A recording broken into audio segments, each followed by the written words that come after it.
Hey guys, welcome once again. Today we are going to talk about the JPMorgan's latest projections for the upcoming iPhone 17 lineup, right? So the big question is, are the price going up or staying the same, right? So let's dive in the in more details, right? So here you can see in this table is clearly shown on the screen.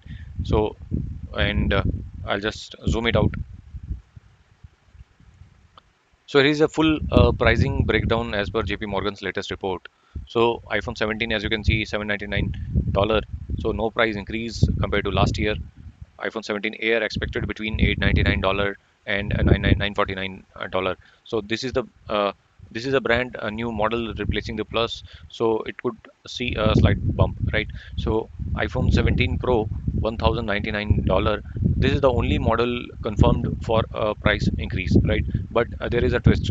I'll explain you in a moment. And iPhone 17 Pro Max is around $1,199. So no price increase at all, right? So you can see why the iPhone 17 Pro price increased. So see, there's an additional graphics and text which is explaining the storage change also. Now about 1000, sorry, now about that $100 increase for the Pro model. Don't worry, it's not as bad as it sounds. Apple is eliminating the 128 GB base storage, and starting the Pro at 256 GB. So last year 256 GB already cost around $1099. So technically the price is the same, but for that storage tier, right? So here in the next slide you can see this. The big question is iPhone 17 Air. So the real question mark is the iPhone 17 Air.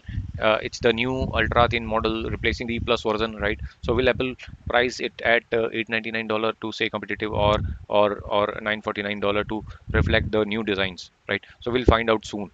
And in this, finally, you can see the so in summary, you can see the JP Morgan expects little to no price changes for the most iPhone 17 models. The only increase is on the Pro, but sorry, that is mainly due to the more storage, right? So, what do you think? Should Apple keep these prices or lower them? Drop your thoughts in the comment section below, right? And don't forget to like, share, and subscribe this channel for more Apple updates like this. Right? See you in the next one. Till then, take care of your family and your beloved ones, right? We'll meet in the next video. Thank you. Have a good day.